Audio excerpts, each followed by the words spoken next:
Microeconomia Aplicada e Teoria dos Jogos. Professora da Fundação Getúlio Vargas, da UFABC, pós-graduação em Economia, e atual presidente da Sociedade de Economia da Família do Gênero, GEFAM. Seus principais trabalhos abrangem tópicos de economia da saúde, formação da família, demografia, questões culturais e as desigualdades de gêneros, principalmente no mercado de trabalho e no cuidado. É colunista do jornal Folha de São Paulo desde fevereiro de 2024.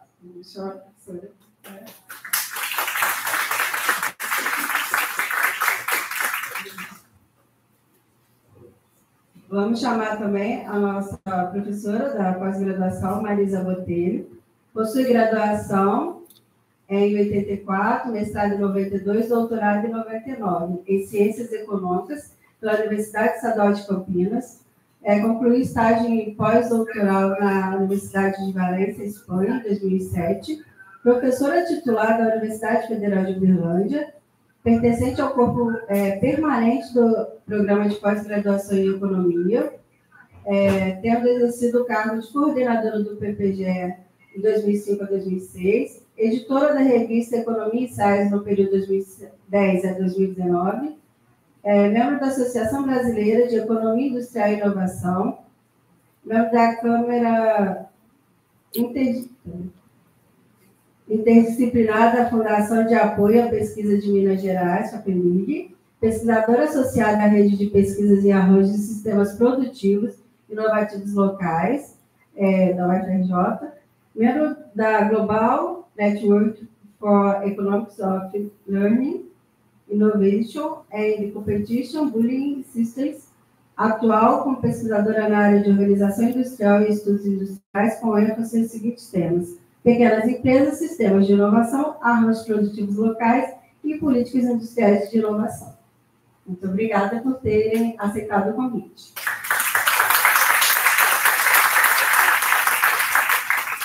Passo a palavra agora para a nossa professora Lorena Carr, que vai aqui para a apresentação sobre conciliação, trabalho e família, evidências e caminhos.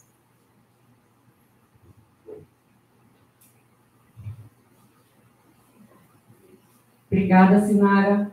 Bem, antes de começar, eu queria agradecer o convite. É um prazer estar aqui na UFO, primeira vez aqui em Uberlândia, e uma honra apresentar aqui trazer esse tema para a universidade. Acho que é importante a gente discutir e debater as desigualdades que a gente observa na sociedade.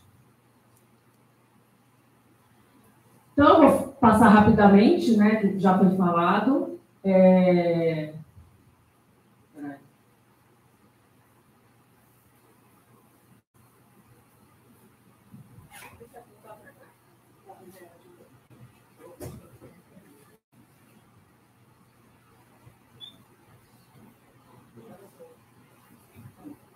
Então, sou professora da FGVRI, eu faço parte do corpo permanente da pós-graduação em Economia da UFABC e sou atual presidente do GEFAM, que é a Sociedade em Economia da Família e do Gênero. O GEFAM ele foi criado em 2019, e em 2022 ele virou sociedade, e hoje a gente já vamos, ano que vem, para a 7ª edição do Encontro Internacional do GEFAM. Então, quem não conhece e estuda, né, questões de família e de gênero, eu sugiro que vocês submetam trabalhos para participar do encontro, porque é bastante rico, inclusive para conhecer outros pesquisadores, possíveis coautores. A gente hoje conta com mais ou menos 30% dos palestrantes estrangeiros. A gente tem uma diversidade grande em questão não só de gênero, obviamente, mas também racial. Então, assim, é um encontro que se torna bastante inclusivo. Tanto dentro do Brasil, a gente tem pessoas de fora do eixo, né? Rio, São Paulo, que também é importante. Então, ele acaba sendo bastante inclusivo, não só dentro do Brasil, mas também trazendo pessoas de fora. Além disso, o GEFAM, a gente organiza sessões quinzenalmente, webinars, estão sempre trazendo pessoas, tanto brasileiros como não brasileiros. Então, se alguém tiver interesse em apresentar um artigo, pode me mandar um e-mail, que a gente agenda, a gente tem pesquisadores, professores, alunos de doutorado, a gente pode conversar, tá bom? Então, assim, por que é importante a gente estudar a economia da família e do gênero? Então, uma questão que às vezes a gente acaba ouvindo, economia da família, economia do gênero não é economia. Não, é economia. Talvez desde quando o Becker começou a trazer questões que vinham fora da área de economia hardcore, né, que a gente pode chamar.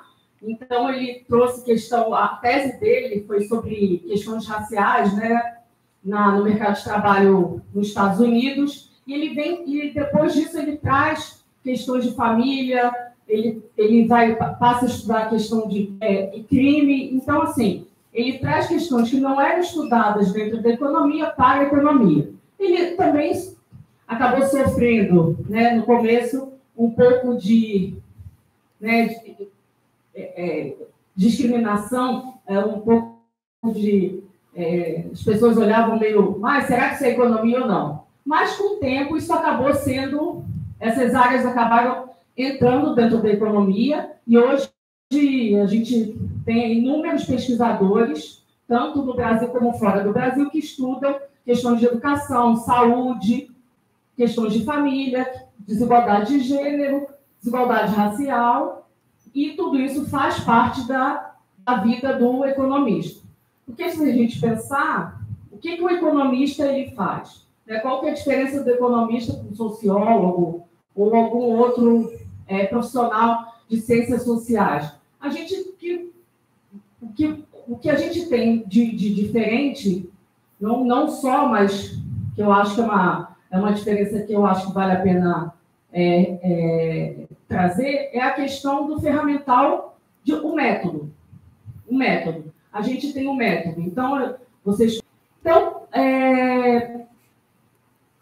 quando a gente fala em economia da família e desigualdade de gênero, o que tem de diferente, né? O que é economia da família, o que é desigualdade de gênero? Então, as pessoas, em geral, elas não vivem sozinhas. Claro que tem um percentual da população que vive sozinha, mas, sei lá, mais de 80%, 85% vivem em domicílios com mais de uma pessoa. Então, quando a gente estuda a microeconomia, a gente estuda o quê? O consumidor, o indivíduo. Mas será que as pessoas tomam suas decisões só olhando para si? Ou, se você vive com outras pessoas, você também leva em consideração o que as outras pessoas vão decidir, ou como vão decidir, ou se decidem conjuntamente? Então, a unidade familiar ela é muito importante quando a gente pensa nas decisões das pessoas. Então, se a gente pensar num casal, né? Como que eles tomam as decisões? Será que é tudo uma pessoa só decide, ou os dois dividem as decisões? Como que isso... como que as decisões dentro dessa família são tomadas? E quais as consequências na economia? Então, a gente vai observar o seguinte, que quando a gente... por exemplo, né? Você tem 50, 60 anos atrás, a gente tinha muito mais famílias em que o homem trabalhava fora de casa e a mulher trabalhava dentro de casa. Mas isso são decisões o quê? Dentro da família, mas com consequências para a economia, por exemplo, né? Então, hoje, as decisões são diferentes. A gente tem um número muito grande de famílias em que ambos, né, cônjuges trabalham. Então, assim, a decisão da família, ela traz essas consequências. Então, por exemplo, se você tem mais mulheres trabalhando no mercado de trabalho, será que elas têm um poder de decisão dentro da família maior ou menor que os homens? Será que as desigualdades de gênero vão diminuindo? Ou que desigualdade? Então, A economia da família, a gente observa a formação da família, e aí, a partir daí, como que as decisões são tomadas e como essas decisões se refletem no mercado de trabalho, na área da saúde, em violência, no mercado de trabalho, começando pela oferta de trabalho, a própria decisão de você ofertar trabalho.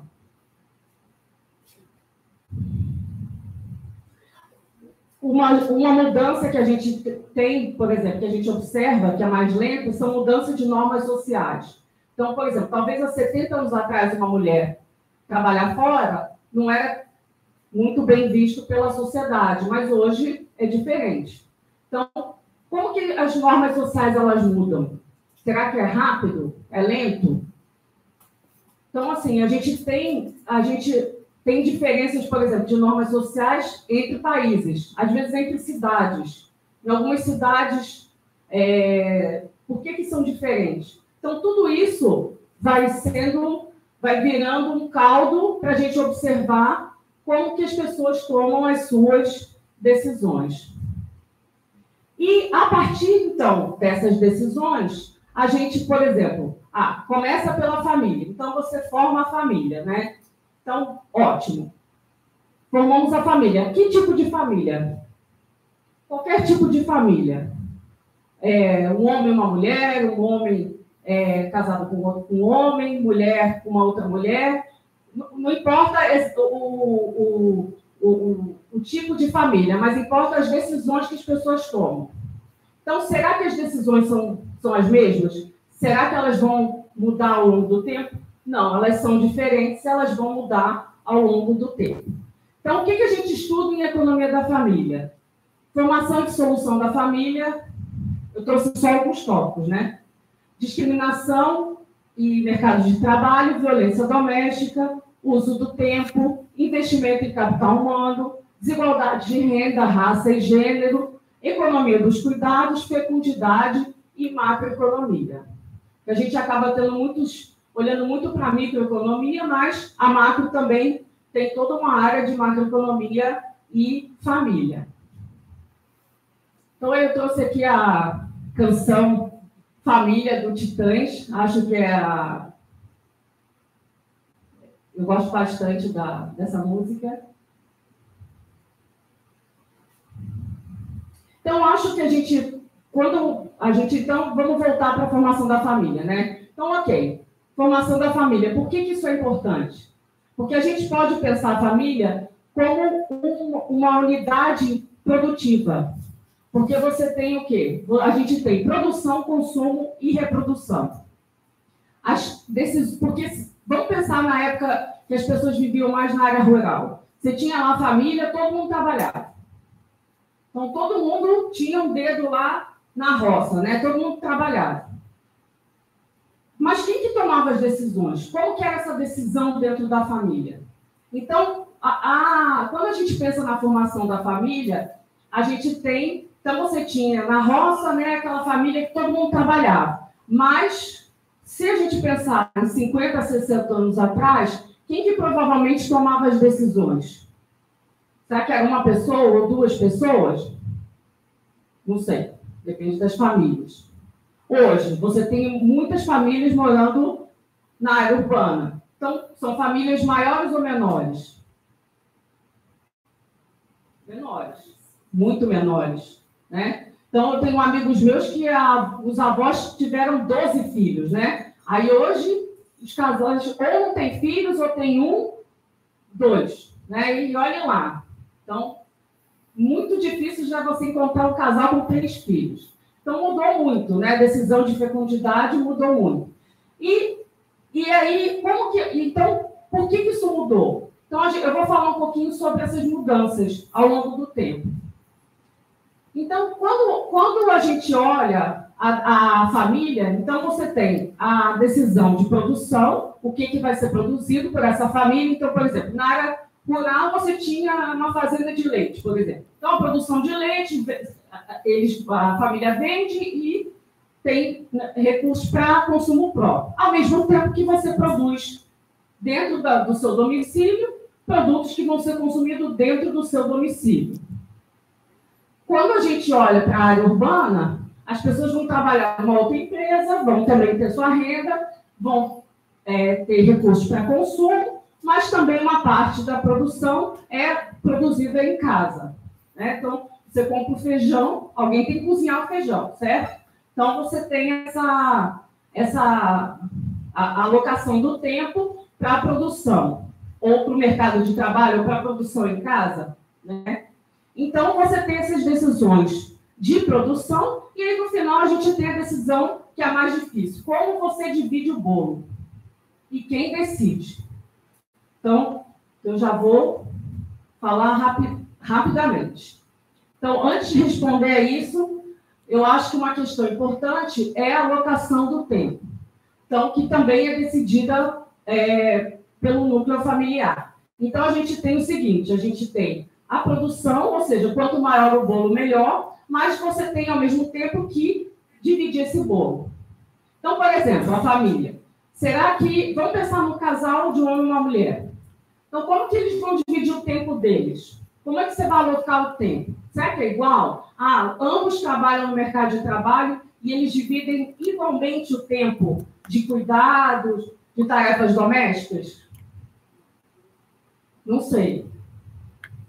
Então, isso faz diferença, porque se você tem uma demanda muito grande por cuidados e trabalho doméstico, você acaba alocando menos tempo para o mercado de trabalho. Todo mundo aqui, a gente sabe que o dia, infelizmente, só tem 24 horas. Então, a gente tem que saber como dividir o tempo. Então, daí já começam as diferenças. Aí as escolhas passam a ser porque um ganha mais que o outro, ou uma escolha por conta de ocupação, ou porque um ganha mais. O que faz com que essas diferenças apareçam? Ou uma questão de norma social. Então, a gente tem, de um lado, os membros da família cooperando com o aumento do produto, mas, por outro lado, a gente tem o quê?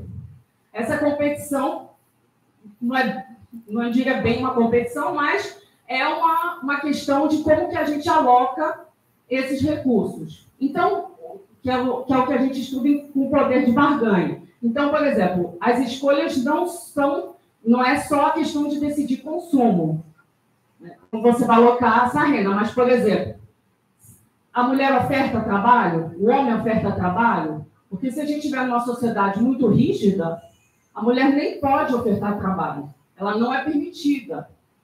No Brasil, até a década de 60, o marido tinha que autorizar a mulher a trabalhar. Então, assim, em 1960, é logo ali, não faz tanto tempo, né? Então, isso tudo faz com que as decisões sejam diferentes e tenham repercussões nas decisões, né, nas desigualdades que a gente observa. Porque as desigualdades, elas não aparecem do nada, elas têm uma razão de ser. Eu estou trabalhando agora com um artigo, né, a gente tem milhares de artigos, né, sobre desigualdade de gênero e poder de barganha, mas eu estou trabalhando agora com o professor Renan Pierre sobre os impactos do aumento do Bolsa Família quando ele aumentou de 400 para 600 reais. E esse impacto não só na oferta de trabalho da mulher, mas no poder de barganha. E aí a gente vai observar o que de poder de barganha? As horas trabalhadas no domicílio e a probabilidade da mulher morar no domicílio sozinha. Porque hoje em dia a PNAD, infelizmente, o IBGE tirou uma variável que é super importante para quem estuda a família, que é o estado civil das pessoas. Então, você não sabe se a pessoa é solteira ou se ela é divorciada. E aí, o que a gente observa é que aumenta a probabilidade das mulheres viverem sozinhas e também reduz em mais ou menos 1 hora a alocação em trabalhos domésticos, que pode remeter a essa questão do poder de barganha, porque, em geral, quem recebe Bolsa Família são as mulheres. Então, é uma forma da gente pensar como que o poder de barganha ele muda né, ao longo do tempo.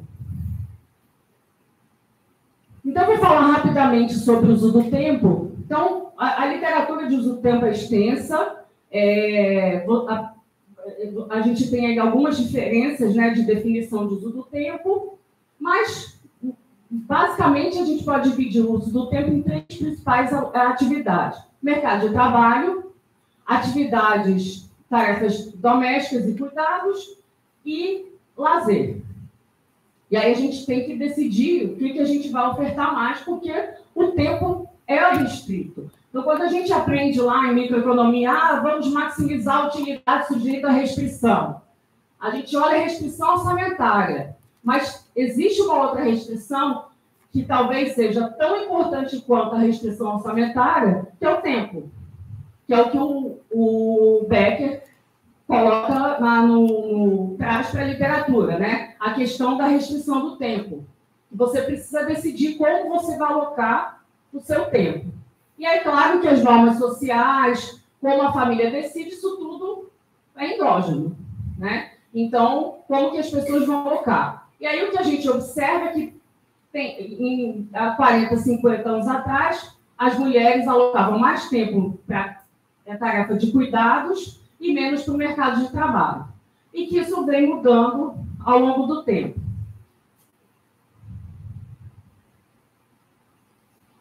Quando a gente pensa em trabalho, né, você tem o trabalho pago e o trabalho não remunerado. O trabalho pago é quando você vou ser contratado por uma empresa, eu vou receber um salário. Trabalho não pago, trabalho dentro do domicílio que você está exercendo esse trabalho para outras pessoas, membros da sua família, então você não recebe.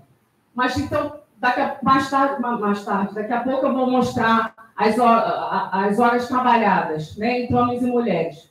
Quando a gente observa o mercado de trabalho, em média, os homens trabalham mais horas. Mas quando você olha o total, as mulheres trabalham mais.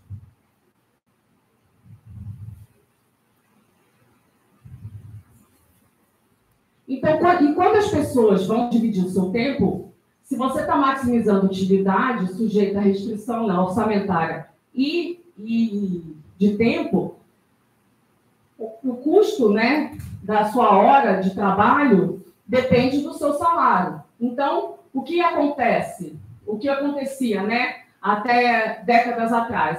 Se um tinha um salário muito maior, era muito mais produtivo numa tarefa, você tinha o que a gente chama de especialização. Então, um cônjuge se especializava no mercado de trabalho e o outro cônjuge no trabalho doméstico. Quando a gente observa algumas mudanças ao longo do tempo, eu vou até trazer aqui as contribuições da Cláudia Golden.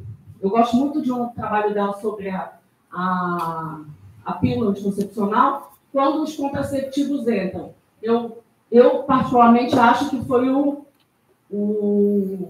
acho que foi fundamental para a gente observar as mudanças que a gente tem hoje, né? Você tem uma mudança, né? A decisão das mulheres de casamento, decisão de investimento em capital humano, ela muda. Então, assim, o preço, aí que está. Aí o custo, né, da sua hora, ela muda. Seu custo de oportunidade de ficar em casa muda.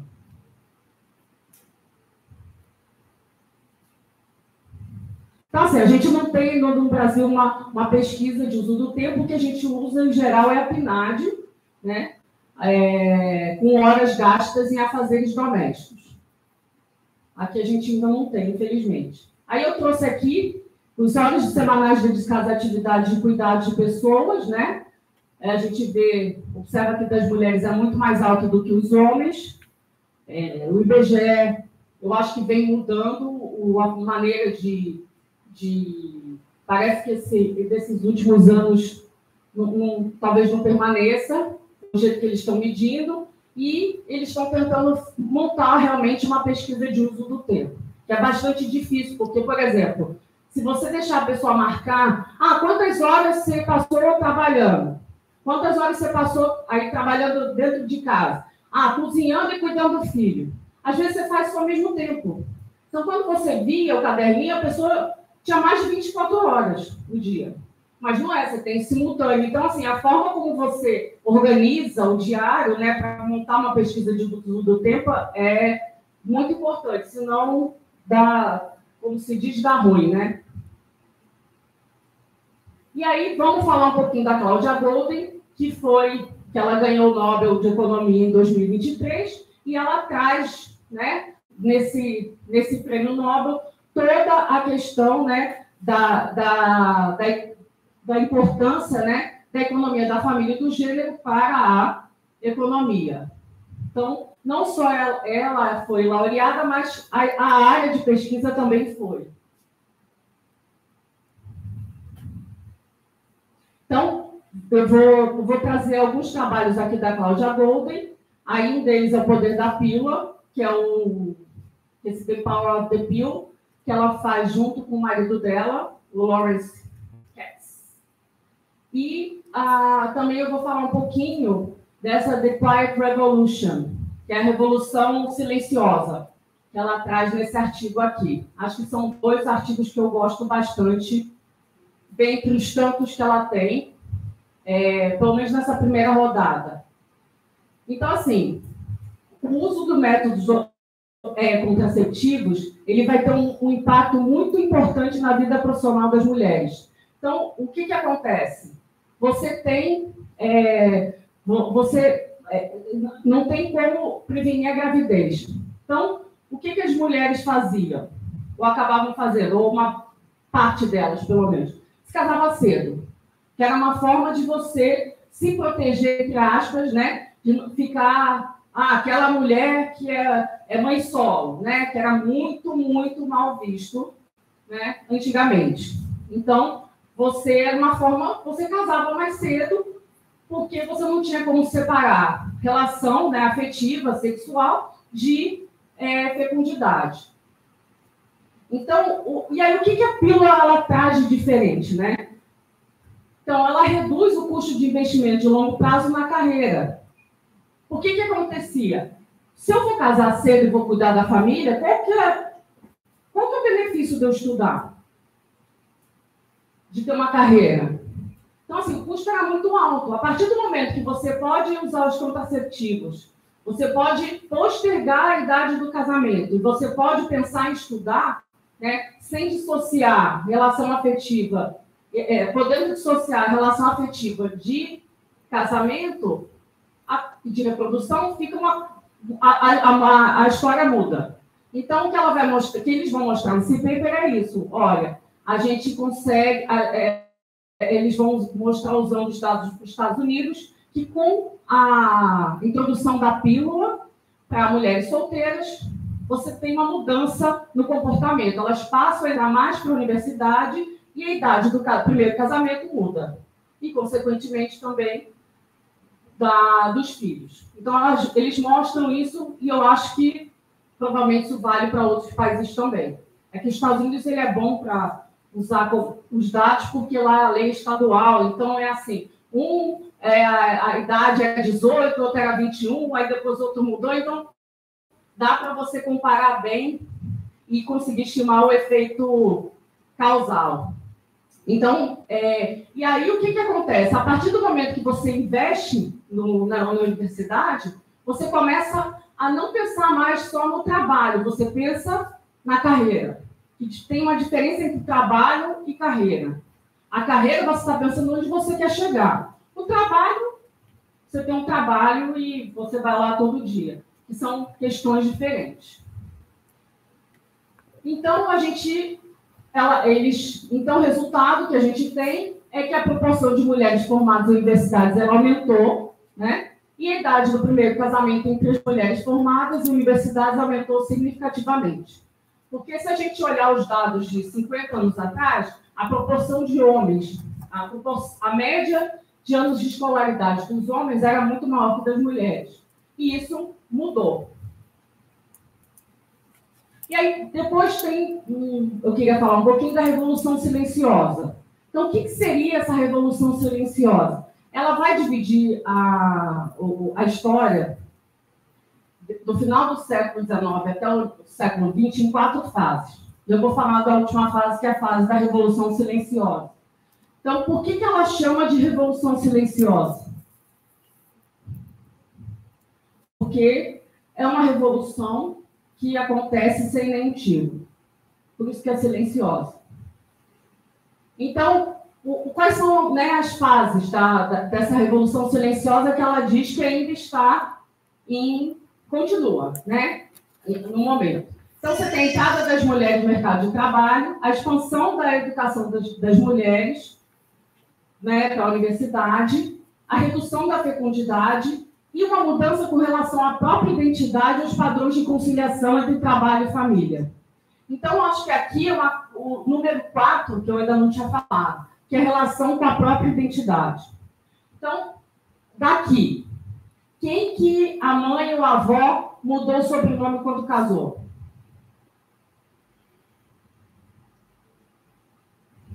Eu também. Então, agora, e dos mais novos? Quem aqui já casou, mulher, e não mudou o sobrenome? Então, hoje em dia, quase ninguém mais adota um nome. Eu tenho até uma amiga que o marido adotou o sobrenome dela. Então, assim, já também mudou. Mas antigamente era proibido. Agora pode. Antigamente nem podia. Então, assim, essa questão da identidade é bastante importante, porque ela vai dizer que antes da Revolução Silenciosa, a identidade da mulher era formada depois do casamento. Então, você era a Mrs. ou a dona fulana, que era do marido. Hoje não, a sua identidade é formada antes do casamento. Você estuda, você tem sua carreira, então, assim, o nome passa a ter uma simbologia, mas principalmente a questão da sua identidade profissional, que mudou, que não tinha. Então, acho que é uma questão que ela traz, que eu acho que, assim, é bastante importante.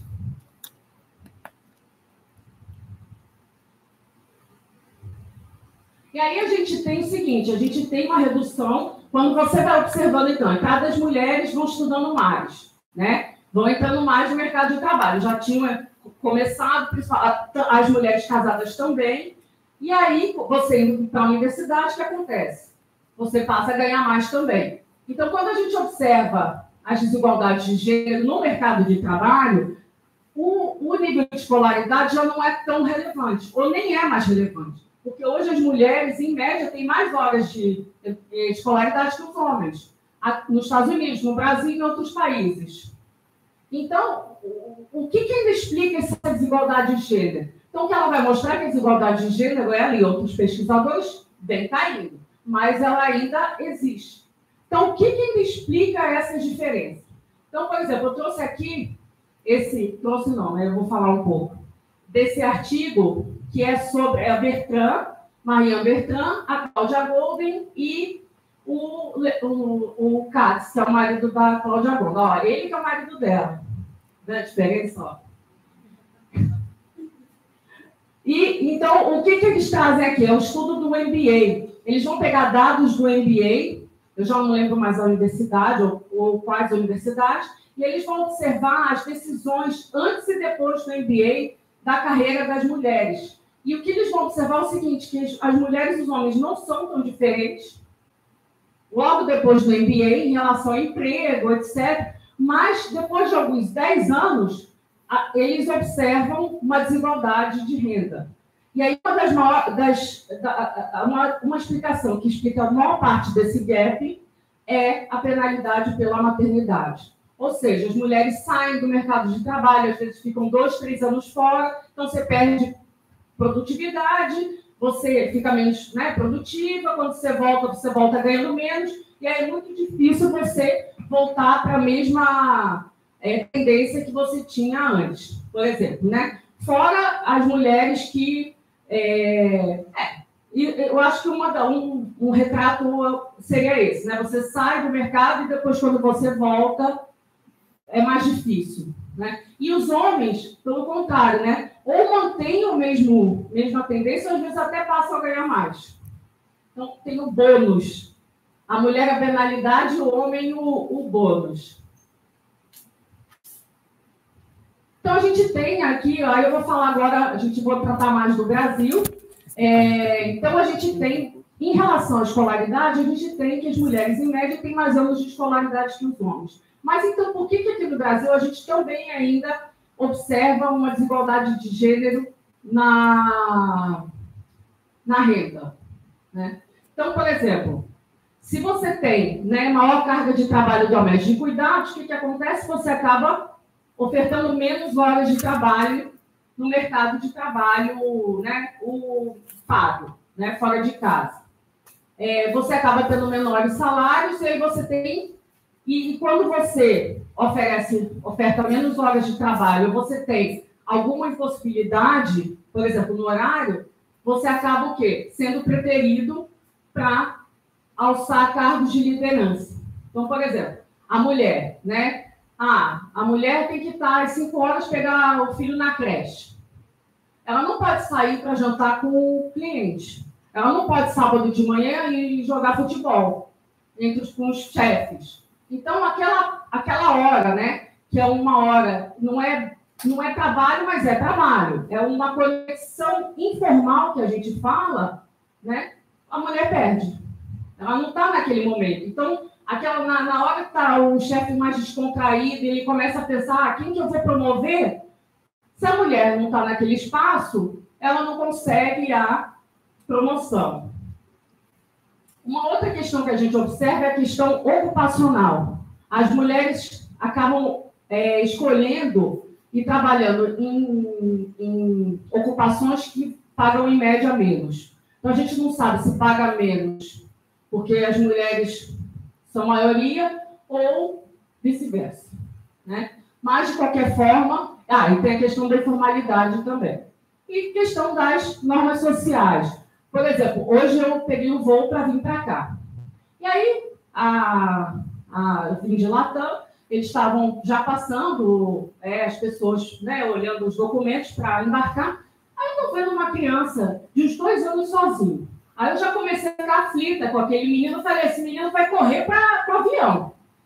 E aí eu fui chegando perto, aí a moça, a comissária de bordo, a pessoa que estava atendente da Latam, percebeu e pegou ele. O menino parava quieto, obviamente, criança de 2 anos, e ela começou a perguntar quem que é a mãe dessa criança.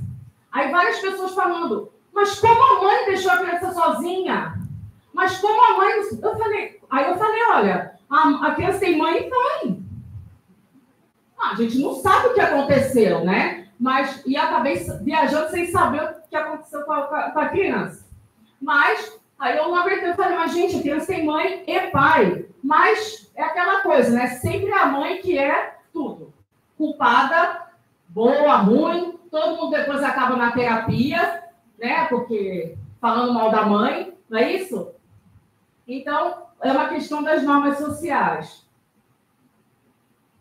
Eu trouxe aqui uns dados da PNAD e eu olho para indivíduos entre 18 e 65 anos, tá? Então, por exemplo, as mulheres são mais escolarizadas na média que os homens. Então, aqui os dados entre 2012 a PNAD contínua.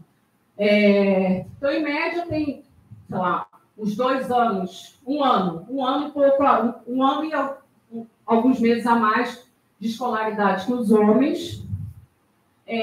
Mas as mulheres, a taxa de participação das mulheres no mercado de trabalho é menor, né, do que os homens. Até uma coisa interessante, não está funcionando, vou mostrar aqui. Na Covid, o que acontece?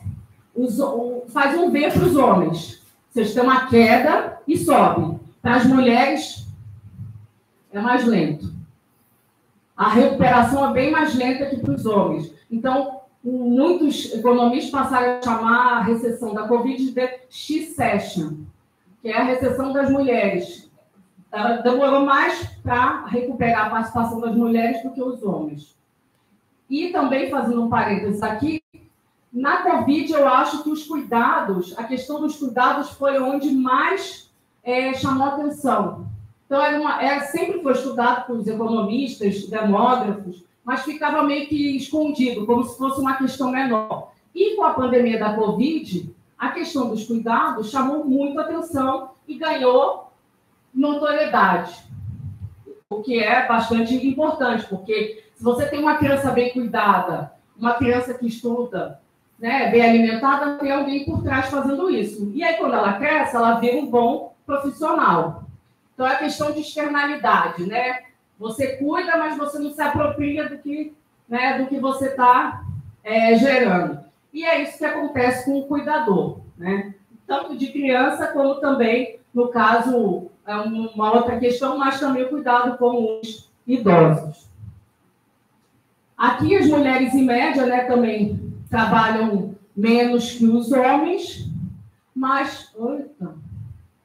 e aí, somando, né, aqui trabalham menos no mercado de trabalho, mas trabalham mais no trabalho doméstico. Então, as mulheres trabalham mais no total e ganham, em média, menos. Então, por que as diferenças de gênero persistem no mercado de trabalho? Então, vamos falar do Brasil. Então, aqui é a segregação ocupacional. Aqui é a razão entre o total de mulheres e o total de homens ocupados. Então, a gente vai observar que gerentes, construção civil, diretores, indústria, as mulheres, você tem menos mulheres que homens. Agora, em trabalhos domésticos, trabalhadores domésticos, cuidadores, você tem muito mais mulheres do que homens trabalhando, e são trabalhos que pagam, na média, menos que outras carreiras. A saúde, você tem mais mulheres, ou seja, ocupações de cuidados, né? Você tem muito mais mulheres do que homens. A relação de professoras, né, em relação a professores também vem caindo, porque provavelmente agora, as mulheres agora passaram a escolher outras ocupações, mas, em geral, bem mais alta. Só que é interessante, né? Conforme vai subindo do fundamental para o médio, do médio para o superior, você passa a ter menos mulheres em comparação com os homens. E mesmo dentro do setor público, eu não trouxe, não me lembro de cabeça o nome do artigo, mas é da Daniela Vaz, que até uma das cofundadoras do GEFAM. Ela tem um trabalho, acho que com um aluno, sobre cargos de chefia dentro do setor público. E ela mostra que, mesmo no setor público, você tem diferenças. Por que as mulheres, então, escolhem mais, né? Por serem profissões de cuidados, ocupações de cuidados com os homens. Ou por que elas escolhem menos, por exemplo, carreiras de STEM, né? De ciência, tecnologia, engenharia, matemática ou economia, computação, né? Então, será que isso é nato ou é construção, né? Então, não é biológico. Então, a gente acaba tendo algum tipo de construção, né, na educação, que acaba fazendo com que as mulheres escolham ocupações diferentes que os homens, né? Não são todas, mas é uma boa parte. Então, você tem as mulheres voltadas mais à ocupação de cuidados do que os homens. Você tem menos mulheres na matemática. E aí, por que isso é importante? Porque profissões ligadas à matemática, em média, pagam mais. Então, isso é importante. Porque quando você está lá no ensino fundamental, ou no ensino fundamental 1, e você é uma criança, você não está pensando que isso pode afetar a sua renda, né? Todo o seu tempo que você tiver lá no mercado de trabalho. Só que isso afeta, porque são decisões que vão ter impacto de longo prazo. Então, aqui a gente tem a proporção de mulheres matriculadas em cursos de STEM, não chega a 32%, seja muito menor que os homens, e são profissões que pagam mais. Aqui são as mulheres se matriculando menos em cursos de economia. Então, e a gente, a partir de 2017, a gente teve um aumento do número de homens e as mulheres permanecem na mesma proporção. E aí, por que isso está acontecendo? Isso é uma questão em aberto. A gente não sabe se as mulheres estão sendo atraídas para outras ocupações ou que a gente observa alguma mudança no curso de economia que está atraindo menos mulheres em comparação aos homens. E aí, essa questão do STEM, né, a questão da economia, eu acho que pode estar muito ligada à questão da matemática. Se você tem menos mulheres, né, que estudam ou se interessam por matemática, você vai... Qual que é a chance, né, de você, na hora de escolher o curso universitário, você optar por uma matéria ligada à matemática? É menor também. Eu conheço muita gente que fala, eu não gosto de matemática, eu vou fazer qualquer coisa que não tenha matemática. E aí, o que a gente... Né, isso vai te prejudicar. Algumas pessoas sabem, outras não. Quando você olha, por exemplo, para as Olimpíadas de Matemática, a gente já observa essa diferença. Tem muito menos mulheres do que homens. Na graduação em matemática também, a gente tem muito menos mulheres que homens. E aí a gente olha, por exemplo, o desempenho de meninas e meninas em matemática. A gente já observa uma desigualdade de gênero na matemática já no 5º ano do ensino fundamental. E essa desigualdade, ela vai aumentando com o tempo. Ela aumenta do 5º para o 9º, do 9º para o 3º ano do ensino médio. E aí, isso, obviamente, vai ter repercussão na escolha das ocupações e lá na questão da segregação ocupacional. Um outro ponto é a discriminação. A gente sabe que a discriminação ela é um resíduo, né, quando a gente faz a regressão, né, de renda, com vários controles na regressão, a gente sabe que a discriminação acaba sendo um resíduo.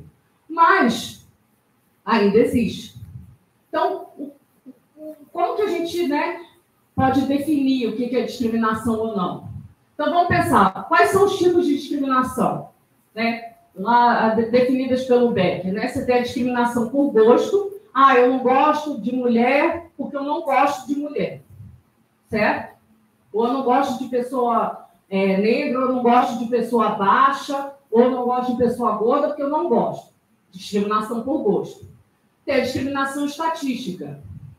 Você tem a gente sabe que, na média, as mulheres acabam tendo o primeiro filho em torno dos 25 anos. Eu não sei, só estou dando um número, tá? Mas vamos supor que dos 20 e poucos anos. Então, quando um empresário vai contratar, se ela tem 2 pessoas iguais em currículo, um homem e uma mulher, ela pode acabar optando pelo homem. Mas não é porque ela não gosta da mulher. Que você tem lá aquela média daquele grupo é desse jeito. Então, a chance dela desistir da carreira é maior. Então para que eu vou investir nessa pessoa? Então, você tem a discriminação estatística. E aí a gente tem também o que se chama de discriminação implícita, que é o viés implícito. Você nem percebe que você tem, mas você tem. E aí eu trouxe 2 artigos, um da Cláudia Golden e da Rouse, e um outro da Marianne Bertrand, eu não sei se eu vou falar corretamente o sobrenome, Mullainathan, também falando de discriminação implícita. O primeiro, elas vão usar porque, assim, a forma de contratação de músicos nos Estados Unidos vai mudar. E aí eles começam a colocar um pano, literalmente, para fazer audição. Então, você não sabia se era um homem ou se era uma mulher. E as mulheres tinham muito menor probabilidade de conseguir chegar no final, né, do processo. E aí, elas vão estimar, né, se aumenta a probabilidade, se esse procedimento aumenta a probabilidade das mulheres avançarem para serem contratadas. E elas mostram que sim. Ou seja, então devia ter algum tipo de discriminação, um viés implícito ou discriminação estatística que fazia com que as pessoas acabassem contratando. A probabilidade da mulher chegar no fim, né, do processo era menor. E aí, por fim, esse paper aqui, da Bertrand, eles vão explorar o seguinte, eles vão fazer um experimento e aí eles vão enviar currículos com nomes de pessoas brancas e com nomes de pessoas negras, porque nos Estados Unidos você consegue, pelo nome, você consegue diferenciar. E o que acontece com o currículo? Quando você pega um currículo, você olha rapidinho, né?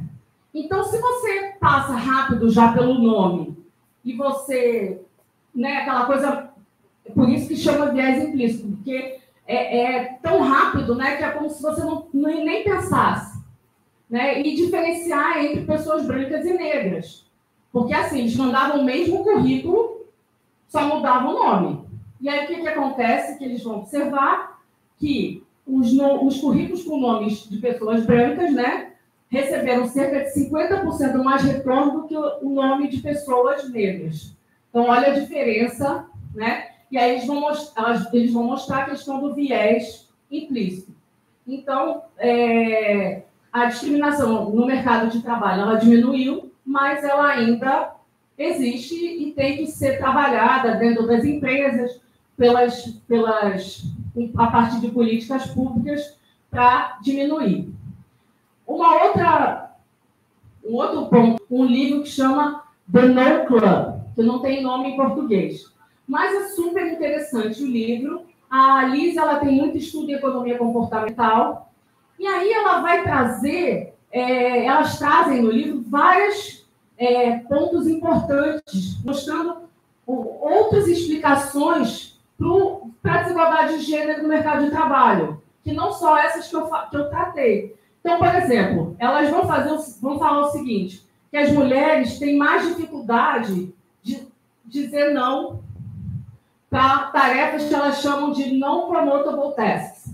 Ou seja, tarefas que você faz e não vão te ajudar a ser promovido. Por exemplo, na carreira acadêmica. Faz parte da comissão de pós-graduação em alguma coisa. Ótimo, você ajuda o departamento, mas isso vai te ajudar a ser promovida? Não. O que vai te ajudar a ser promovida? Publicar artigo. Então, você acaba o quê? Você acaba aceitando certas tarefas que não vão te ajudar, no final das contas, a ser promovido. A mesma coisa em empresas. Você tem tarefas que acabam não ajudando as mulheres a serem promovidas e elas acabam aceitando. Principalmente quando elas estão no grupo minoritário. Elas vão mostrar isso. Ou seja, se tem mais homens que mulheres, elas acabam aceitando mais. Quando elas estão entre mulheres, isso não acontece. Então, você tem uma diferença aí de comportamento. Então, uma coisa que eu faria, que eu acho que é importante hoje fazer com os alunos, principalmente com as alunas, é ensiná-los a dizer não. Saber qual que é o produto final da sua empresa, o que vai te ajudar a ser promovido. É fazer isso. Então, presta atenção quando começarem a te oferecer outros trabalhos que não os que vão te fazer ser promovido. Penalidade pela maternidade explica uma boa parte, né, da desigualdade de gênero que a gente observa, né, no diferencial salarial entre homens e mulheres. Aqui é a penalidade pela maternidade no Brasil. Essa figura vem do Atlas da Penalidade Infantil, que é do Cleven e outros autores. A gente vê aí que quando cai e fica. Esse que é o triste. São 10 anos depois, você ainda observa que a penalidade continua. É muito difícil você voltar, né, comparativamente aos homens. Claro que tem uma diferença, às vezes, pela escolaridade, a ocupação, mas é difícil, né? A gente tem aqui, eu trouxe aqui também um trabalho da Cecília Machado e do Valdemar Neto, que eles mostram que 48 vezes após o nascimento do bebê, o emprego e o salário das mulheres cai, em média, de 50% e 36%, respectivamente. Ou seja, é uma queda e ela permanece. Aí tem um outro artigo, que é o efeito da penalidade nas áreas de STEM. Ou seja, você já tem poucas mulheres na área de STEM, mas, na média, são professores que pagam mais. E aí você também percebe, nessas ocupações, a penalidade pela maternidade. A queda é menor, 33% e 29%, depois de 48 meses. Mas, ainda assim, a gente percebe uma queda importante. E o mais interessante, né, que a penalidade pela maternidade, a gente sabe, né, existe uma discussão até pela extensão da licença paternidade aqui no Brasil, para tentar essa discussão, a gente tem alguma evidência, né, de sim, que não, que pode ajudar a reduzir essa penalidade se a divisão de tarefas se tornar mais igualitária. Mas o que acontece... O que acontece é que existe no Brasil uma que a gente chama de penalidade pelo casamento.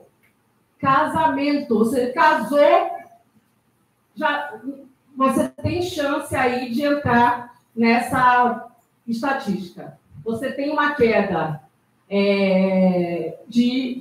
você tem uma penalidade de 57% e 49% nos casos em que o casal não teve filhos nos 2 primeiros anos. Ou seja, você tem uma penalidade pelo casamento também. E não são todos os países que têm, não.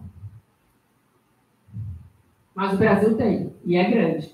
Então, você tem... E é engraçado, né, que dos homens tem o efeito contrário.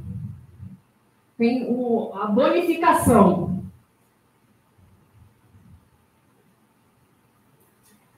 Um outro ponto também que pode explicar essa desigualdade de gênero no mercado de trabalho são as conexões sociais, são os networking, que eu falei aqui anteriormente. A gente forma as nossas conexões sociais quanto mais tempo a gente tiver no mercado de trabalho. Então, se você está menos no mercado de trabalho, você tem menos conexões sociais, dependendo de onde você estudou. Né? Então, começa de onde você estudou e para quando você entra no mercado de trabalho. Então, se você sai do mercado de trabalho e volta depois de alguns anos, você vai ter menos conexão que outras pessoas. Né? Então, isso vai fazer com que você possa receber, por exemplo, menos ofertas de emprego. E que também tem uma consequência na sua carreira. Fora isso, é o exemplo que eu tinha dado, né? Você tem as conexões informais, que são as feitas fora do horário de trabalho oficial. É um jantar, é o futebol, sábado de manhã. Então, isso tudo vai fazer diferença quando a gente vai somando aí os efeitos na desigualdade no mercado de trabalho. E aí, uma das... eu acho que uma consequência é essa questão de você ter menos ofertas para poder mudar de trabalho. Em geral, quando você muda de trabalho, você passa a ganhar mais. E outra é a questão da ascensão a posições de poder dentro das empresas. Tem esse paper, que é sobre os Estados Unidos, que eles vão falar, né, desse Boys Club, né, do Clube do Bolinha, e que ele é formado, nesse paper aqui, no sábado de manhã no jogo de golfe, que é quando as mulheres não estão. Então, eles vão mostrar isso nesse artigo, que é bem interessante. E aí tem esse aqui, que é o efeito de pares, né, e o gender gap nas lideranças, né, das empresas. E aí eles vão mostrar que maior presença de colegas mulheres pode ajudar a reduzir o gender gap em posições de liderança. Só que também, para você ter mais mulheres, você precisa contratar mais e mantê-las nesses cargos, né? E aí eles mostram que mulheres com MBAs possuem 24% menos chance de chegarem a cargos de alta chefia. Então, a gente acaba tendo efeitos que mostram, né, o que eu quis frisar aqui nessa apresentação, né? As diversas explicações para que a gente ainda observa desigualdade de gênero no mercado de trabalho, tanto em renda, como em ocupação, como em cargos de liderança, porque se a gente vai juntando tudo, a gente tem uma desigualdade grande.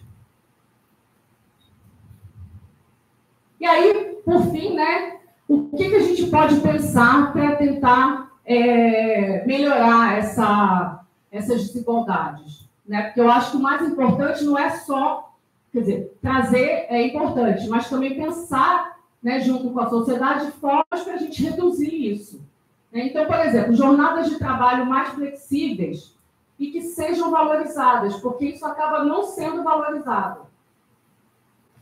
Algumas empresas, né, durante a pandemia, aumentaram o número de trabalhos híbridos, né, ou jornadas mais flexíveis. Tem várias empresas que, de um tempo para cá, estão voltando ao presencial 100%. Isso, para as mulheres, que são ainda as principais cuidadoras, é ruim, porque você fica muito mais sem flexibilidade para poder se dividir. Então, às vezes, muitas mulheres acabam o quê? Desistindo daquela carreira, principalmente no mercado formal, que é muito rígido, né? Aquele horário, a entrada, a saída, então acaba sendo muito mais difícil. A discussão da licença paternidade estendida. Eu, como presidente do GEFAM, a gente participou de uma discussão junto com a secretária das Mulheres da Câmara dos Deputados Federais sobre a extensão, um projeto, né, para a extensão da licença paternidade. Então, foram diversos grupos do judiciário, do governo, da sociedade civil discutindo. E uma das questões apontadas foi essa questão, a importância dela ser, da licença paternidade, não ser optativa. Porque senão o que vai acontecer? Os homens não vão utilizá-las.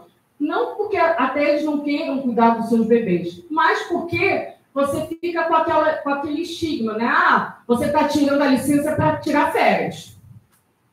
Né? Você não quer trabalhar, você tira a licença paternidade. Então, assim, eles também têm medo de serem demitidos, porque isso acontece muito com as mulheres aqui no Brasil.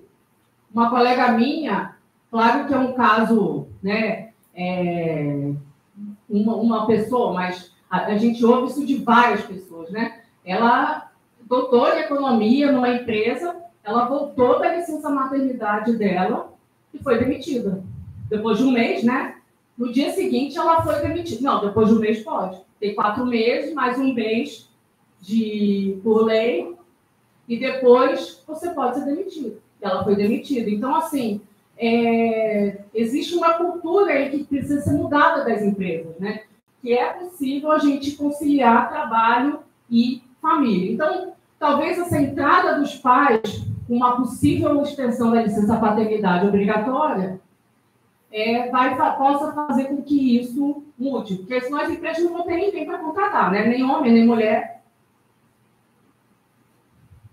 Acho que a creches e rede de apoio são importantes, né? Porque para você poder trabalhar sem ter onde deixar seus filhos, a creche, rede de apoio, né? Os avós. Então, eu acho que os governos têm que fazer mais, né? Porque não adianta a creche funcionar 6 horas por dia. Ela tem que funcionar 10 horas por dia. Ela tem que ser uma creche de qualidade, porque senão você não vai deixar seu filho numa creche de má qualidade. Então, eu estou até trabalhando com uma ex-aluna minha, Ana Beatriz Oliva, que a gente vai analisar o efeito da redução da idade obrigatória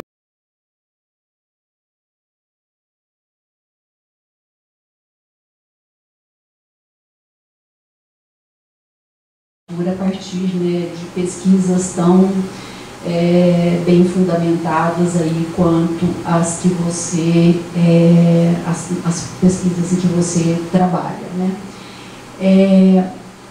Aqui, né, vou fazer um link ali com uma tabela que você mostrou, que é a da participação decrescente de mulheres, né, quando a gente avança de professoras mulheres, quando a gente avança do ensino fundamental para o ensino médio, depois para o ensino superior, né? Então, todos esses dados mostram que a gente tem no ensino superior uma maior participação masculina, né? Embora, né, os concursos sejam abertos, livres, etc., né? Mas, quando a gente entra dentro da universidade, a gente vê uma segregação muito grande, né, por área, né? Então, se você vai na pedagogia, você vai encontrar um número muito maior de mulheres. Na psicologia, a mesma coisa. Você chega na engenharia, só tem homens, né?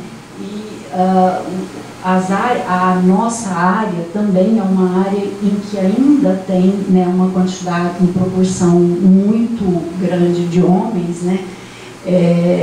Eu estou rindo porque eu cheguei para almoçar hoje na cantina e tinha uma mesa que estavam 8 colegas.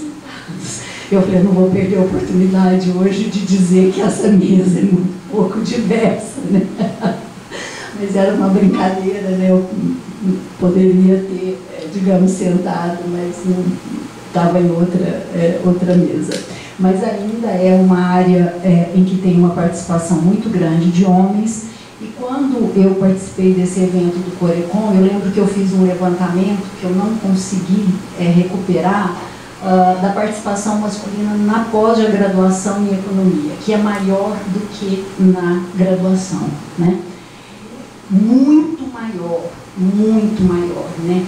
Infelizmente eu não consegui recuperar esses dados, mas eu me lembro que isso me chamou muita atenção. E aqui a gente vê isso em loco, né? A gente tem uma participação feminina muito reduzida na nossa pós-graduação. Não é uma culpa daqui, não é isso, é uma situação que tem aí os seus aspectos históricos, culturais e etc. Eu não vou me estender, eu acompanho muito os indicadores de ciência, tecnologia e inovação por conta da área em que eu trabalho, economia industrial e da inovação. E o Ministério da Ciência e Tecnologia, ele vem publicando regularmente, todos os anos, esses indicadores, né? Felizmente, algumas séries históricas a gente não perdeu com os governos Temer e Bolsonaro, que foram muito ruins, né, desse ponto de vista, de outros. Mas o que me chamou a atenção na edição de 2025 é que eu consegui encontrar, primeiro, 2 tabelas em que tem a divisão por gênero, né? Então, a gente vê ali que quando se pega os dados do DGP, né? DGP, para quem não sabe, é o Diretório Geral de Pesquisa, né? Ele é um censo aí, né, feito pelo CNPq, e ali hoje a gente já tem uma participação, um registro maior de participação feminina, 52,2 a 47,8. Em 2000 era 56 mais ou menos de homens, né? Então atualmente a gente tem pelo menos um registro ali de uma maior participação feminina. E a outra tabela que tem a separação por gênero é de bolsas no país e no exterior, né? Considerando que bolsas de mestrado, doutorado e pós-doutorado no país e no exterior. Em todas as áreas já tem uma maior participação feminina. Só em ciências exatas e da terra e nas engenharias é que não, né? Mas nas outras a gente já tem uma maior participação feminina. Me chamou a atenção, por exemplo, ciências agrárias, né, que tradicionalmente é uma área muito ocupada por homens, né? Então, me chamaram a atenção desses dados e eu queria, né, ver se você entendimento, né, a partir das suas pesquisas que você tem. Será que estamos vivendo uma mudança, né, pelo menos, né, nessas áreas que pagam maiores salários, né, que, tirando, claro, engenharias, porque ali ainda é uma predominância masculina. Mas fiquei pensando para que tipo de mudança esses dados apontam, né? E a gente vê, né, com cada vez mais frequência, posso identificar aqui várias pessoas, né, que têm essa trajetória, né, mulheres de primeiro se formarem, fazerem aí os seus cursos para depois, né, entrarem aí em relacionamentos mais sérios, né, que acabam levando ao tipo de decisão, né, que é sempre difícil, né, de como dividir as tarefas, dividir principalmente as tarefas de cuidado com crianças e idosos, né. Então, é isso, né, trouxe aqui essa questão. Acho que a tua agenda, ela aponta aí, né, por uma quantidade enorme de temas, né, muitos temas. Penso que está tendo uma mudança muito grande também com a questão demográfica do envelhecimento. Quem vai cuidar é uma pergunta, né, porque a sociedade até hoje se perguntou quem ia cuidar dos mais novos, porque o cuidado com os idosos estava garantido pela rede de apoio familiar. Na medida em que as famílias diminuem e que as famílias são cada vez mais deslocalizadas, digamos assim, né, de pessoas morando em lugares diferentes, a questão com os idosos se apresenta também, né? Então, acho que esse é um dos temas, né, que eu pensei a partir aí da sua apresentação e, novamente, eu parabenizo aí o seu trabalho.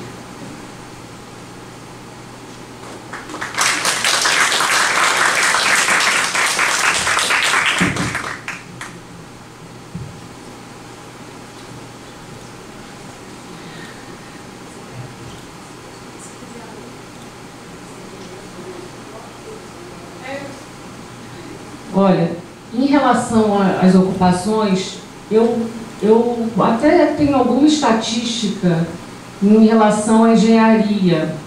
Eu olhei, como eu olhei para a economia, eu tinha olhado os últimos anos, né, do número de matrículas, né, de meninas em relação a meninos para a engenharia. Em relação à economia, a gente tem maior proporção, se eu não me engano, já de mulheres na engenharia do que em economia. Eu acho que quando a gente olha as 10 mais bem ranqueadas universidades, a engenharia tem até aumentado a proporção de mulheres.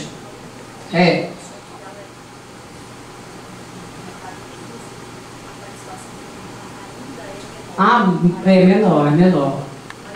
Aumentou. A economia caiu.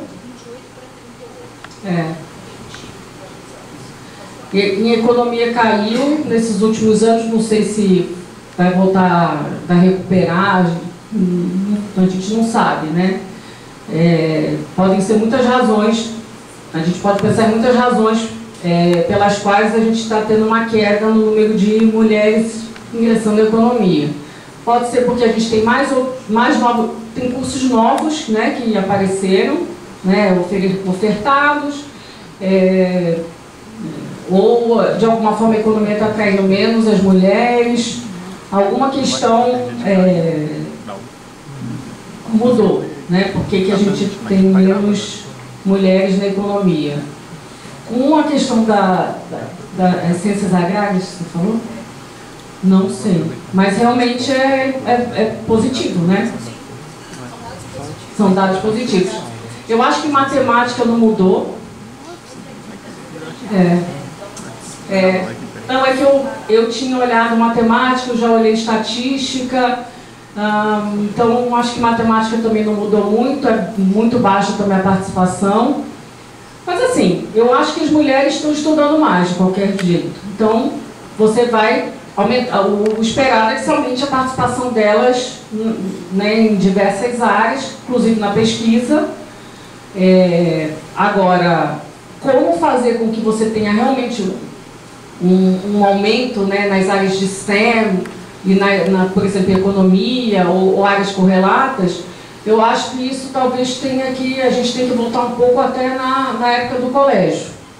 A questão da matemática, eu acho que está correlacionado, ou pode estar correlacionado, a questão, né, das normas sociais, estereótipos, o que se espera, como a gente acaba educando as nossas meninas, né? Então, eu acho que isso tudo pode ser um caldeirão, né, de como você toma suas decisões para entrar quando você vai para a universidade, né? Então, acho que é um pouco de tudo. Outro dia eu fui comprar um presentinho para uma filha de uma vizinha, uma menina, e aí você olha para a menina, né, a área de meninas, né, na livraria. Barbie, livro da Barbie, livro da princesa, nada contra, eu adoro a Barbie, as princesas, nada contra, mas Aí você vai olhar dos meninos. Ah, é muito mais rico, né? Tem dinossauros, aí tem a fazenda, aí tem... É muito mais interessante. Aí eu saí das meninas e fui para dos meninos. E aí eu comprei o presentinho. Então, assim, o Lego, né? Então, assim, como que você estimula aquelas crianças? Então, isso tudo vai fazendo com que você acabe indo para um determinado lado, né? Essa questão dos cuidados. Por que as mulheres vão muito para profissões de cuidados? Não sei. Né? O meu irmão, porque sempre foi assim, é a Barbie, é a princesa, é o bebê, né?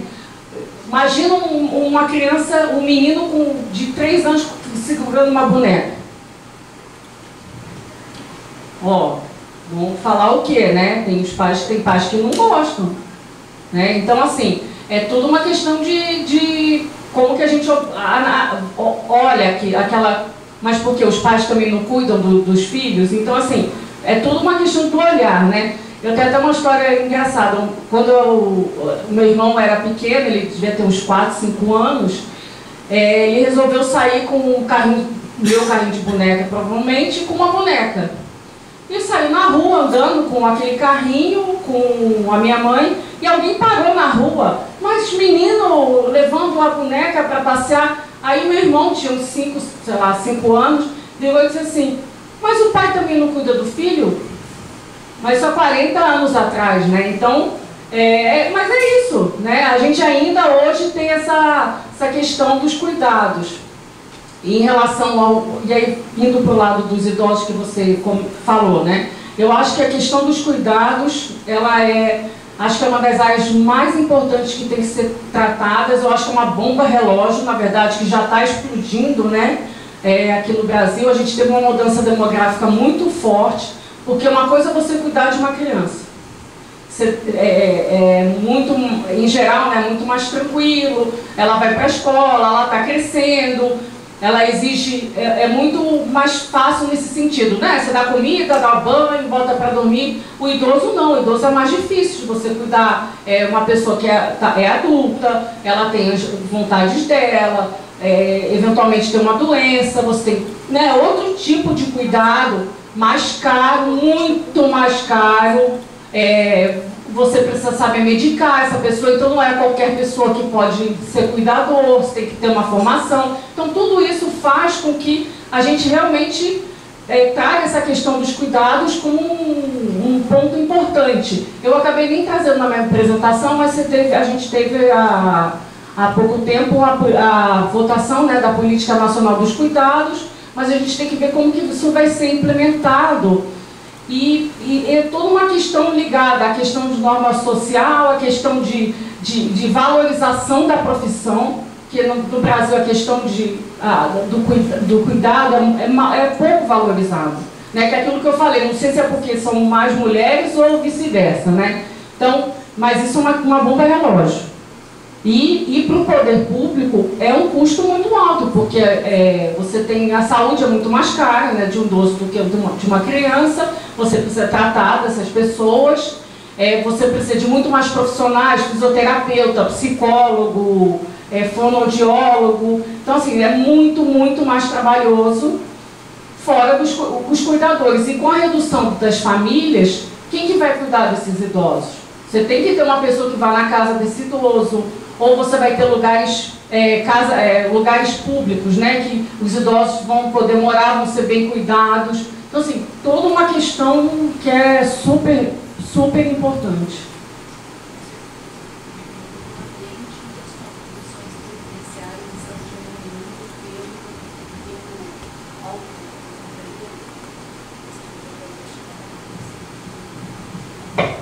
Muito obrigada. Vamos abrir agora blocos de perguntas. Vamos abrir blocos de 3 em 3. Pode ser? Ou com 3 perguntas, aí eles se respondem? Pode. Então vamos. Ele vai levar o microfone aí.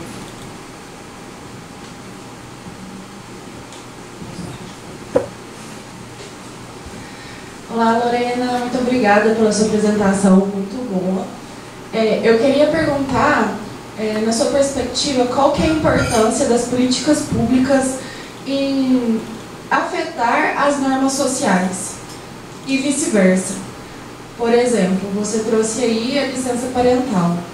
Ela é optativa, então a gente tem a possibilidade do homem tirar a licença parental. Mas se fosse uma política pública em que fosse obrigatório, talvez traria uma mudança na norma social de que é uma responsabilidade também do pai de cuidar dos filhos, e isso transformar a norma social nessa questão da especialização do cuidado com as crianças. Mas também pode ter o contrário, né? Como, por exemplo, as legislações que a gente viu que tentaram passar aí, que foram inconstitucionais, de não poder falar de gênero dentro das escolas. Isso também afetaria as normas sociais, que coisas que a gente está tentando, talvez, mudar aí em relação às desigualdades de gênero. Obrigada. Moisés. E a Isabel. Boa tarde, professora Lorena. Também queria agradecer a apresentação, que foi muito explícita e foi possível que nós todos entendermos. Eu queria perguntar em torno dos caminhos, não é, da questão familiar, não é, a questão, uma das questões que eu queria colocar era a questão que a colega colocou. Agora eu vou me cingir na outra, não é, a questão do primeiro caminho, que é a questão da jornada de trabalho flexível. Tendo em conta o objetivo principal das empresas, que é a maximização do lucro, se as jornadas forem flexíveis, e tendo em conta que a flexibilidade também da jornada de trabalho ela não é extensiva para todos os setores. A professora Maria estava a falar, por exemplo, de setor específico de engenharias, em que a presença física é obrigatória. Como é que a implementação de uma jornada flexível de trabalho poderá impactar, não poderia voltar ao ponto inicial? Porque se implementa uma jornada flexível, significa que há setores que podem, há setores que não podem. Então, se admitir que as mulheres simplesmente se beneficiarão no setor em que a jornada de trabalho é flexível, eu penso que poderíamos voltar a ter outro problema. Então, eu gostaria de perceber que implicações nós poderíamos ter numa jornada flexível, tendo em conta essa diversidade de setores em que outros podem ter flexibilidade da jornada de trabalho e outros não.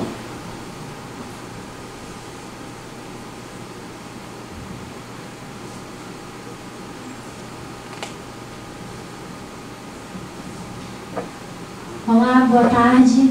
Queria agradecer imensamente por escolher nessa linha de pesquisa. Eu tenho interesse, por razões flagrantes, né? Eu carrego meu filho para cima e para baixo. Então, saber que tem mais gente pesquisando sobre isso e vai afetar, né, o mercado de trabalho, a mim diretamente, eu fico muito agradecida. Então, eu tenho duas perguntas, na verdade. Pela minha situação, né, eu amo ficar com meu filho, de verdade. Quando falo, por exemplo, de uma das alternativas, que é colocar em algum lugar ou deixar com alguém para poder fazer outras coisas, para mim isso não faz o menor sentido, sinceramente. Então, será que, na verdade, algumas políticas, não sei se isso chocaria, sabe? Políticas que incentivam que a mulher vá mais para o mercado de trabalho, ou políticas que deixem ela ficar mais com os filhos, não sei se isso entraria em choque, mas eu sei que existe, assim como eu, pessoas mães, né, que preferem ficar com seus filhos, nos primeiros anos de vida, pelo menos, mais presentes. E aí, então, isso é uma pergunta, vai chocar, sabe?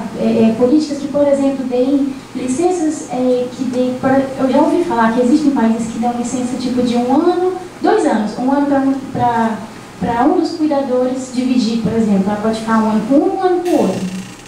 Enfim, isso é uma pergunta. E outra pergunta, será também que o mercado de trabalho não faria melhor em receber as peculiaridades das mulheres em vez de querer que a gente se comporte como homens, digamos?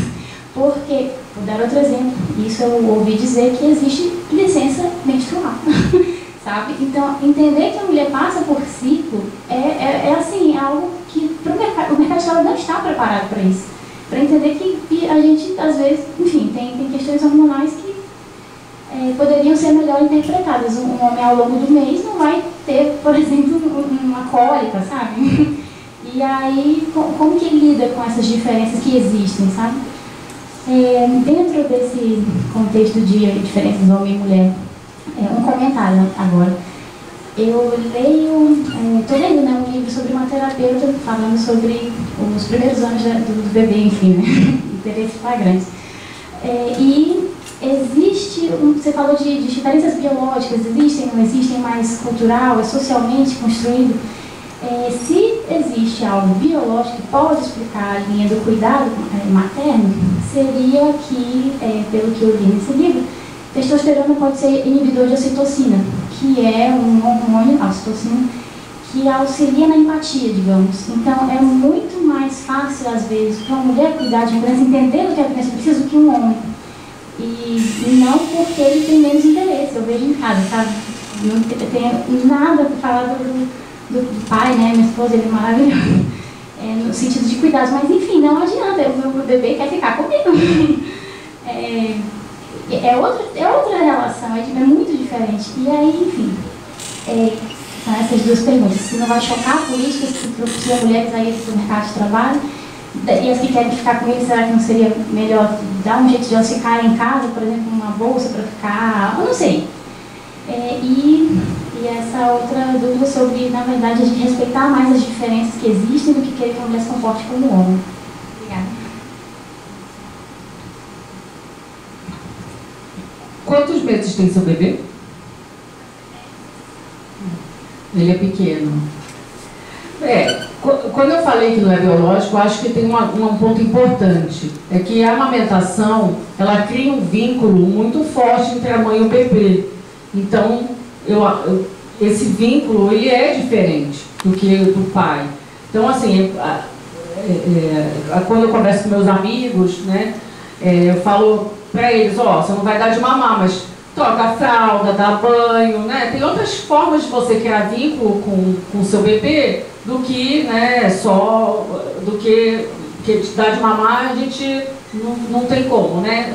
Exceto a mamadeira. Então, eu acho que essa relação mãe-bebê, ela é diferente, né? Mas isso não significa que o pai não possa cuidar também e fazer outras atividades de cuidados.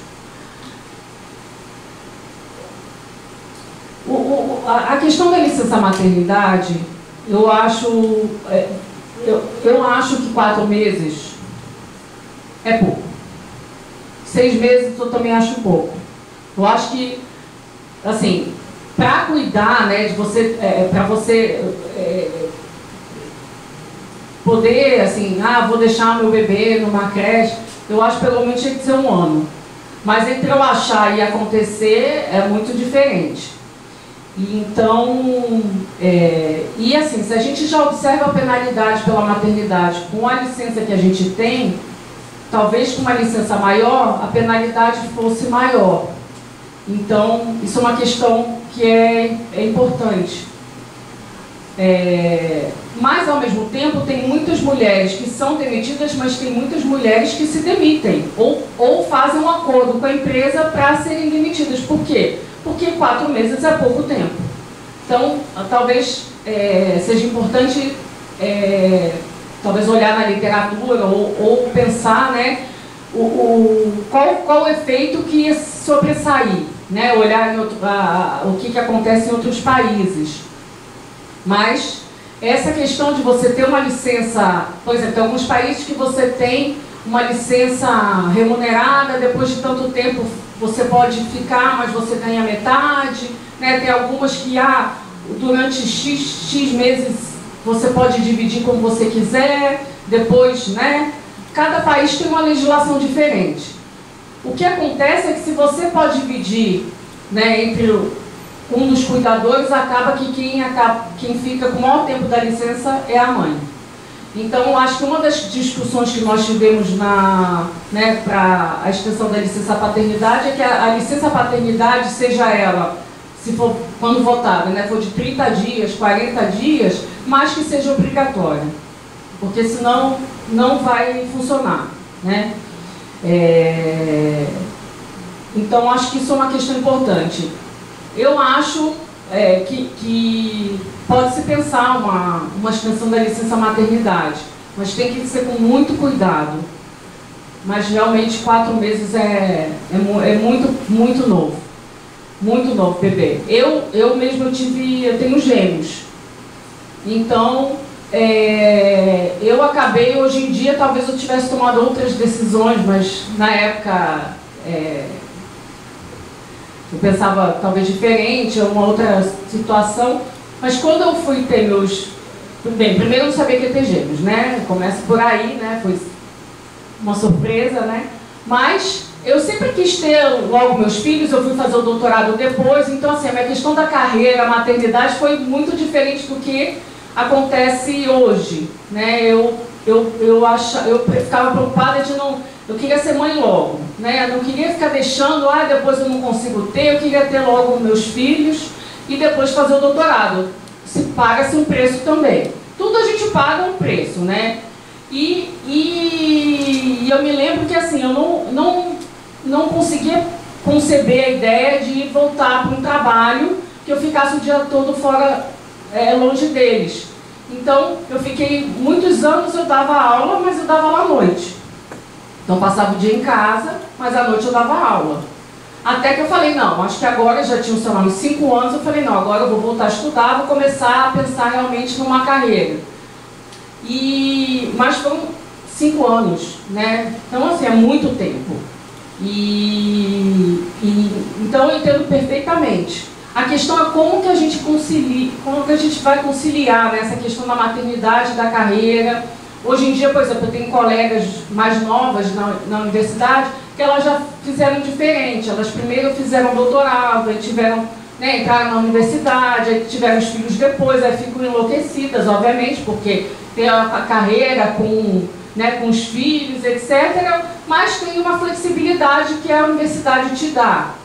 Mas, ao mesmo tempo, você tem que publicar. Então, assim, é um trabalho que não acaba nunca, né? Então, eu não sei, a gente não tem uma resposta, né, o que é melhor. Mas, de tudo isso, eu acho que se a gente pode ter um trabalho mais flexível, ela ajuda o cuidador. Uma outra questão é realmente tentar dividir de forma mais igualitária os cuidados. Porque você fica menos sobrecarregado, né? Quando você divide os cuidados com outra pessoa. Infelizmente, o mercado de trabalho, ele, como é aquela coisa, quem inventou as regras não foram as mulheres. Então, é muito difícil você mudar isso. Então, a gente acaba tendo que meio que entrar no jogo. E aí mas você tem as peculiaridades, né? Você tem as diferenças até biológicas mesmo, né? A questão menstrual, da mulher, a menopausa. Então, assim, você tem mudanças que são importantes, não fazem com que você seja melhor ou pior do que os colegas, né? É tudo uma questão de como a gente se organiza. E aí, até aproveitando para responder a pergunta dele, ou pelo menos comentar, né? A jornada de trabalho flexível, ela é muito importante para quem cuida, isso sem sombra de dúvida, porque você tem maior, exatamente, flexibilidade, né? Ela não funciona para todos os setores, porque tem setores que são totalmente presenciais, né? Você vai limpar uma casa, você precisa estar fisicamente limpando aquela casa, né? Você vai atender numa loja, né? Você é vendedor, você precisa estar vendendo, né? Você precisa estar fisicamente naquela loja. Então, assim, tem trabalhos que você não tem como ter o trabalho flexível, mas entre os que você pode ter, eu acho que é importante mudar essa mentalidade.